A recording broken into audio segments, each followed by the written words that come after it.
Kedi bayıldı yine. Kediyi bayılttınız siz. Ne yapıyorsunuz? Kedi bayılacak yine. Kedi bayılacak.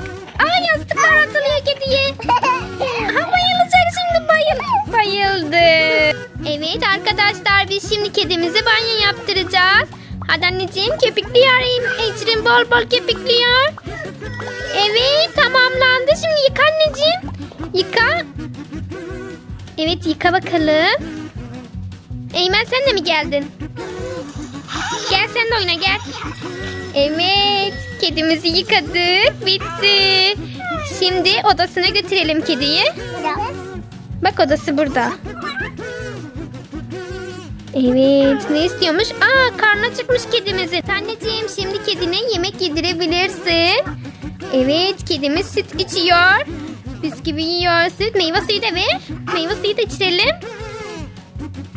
Evet, süt de içmek istiyor. Süt içir. Evet, şimdi meyve suyu da ver.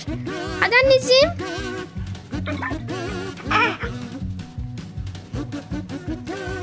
Evet. Havuçları da varmış. Şeker de verelim. Doydu kedimiz. Evet, doydu. Şimdi dişlerini fırçalamaya götürelim. Evet, dişlerini fırçalayalım. Fırçala anneciğim dişlerini.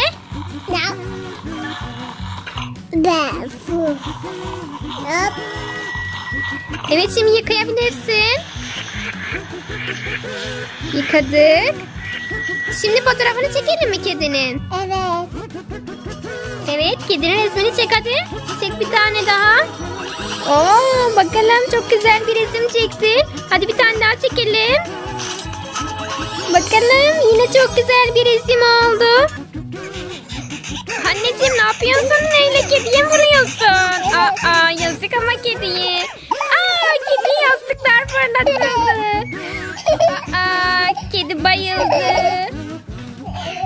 Kedi bayıldı yine. Kediyi bayılttınız siz. Ne yapıyorsunuz? Kedi bayılacak yine. Kedi bayılacak.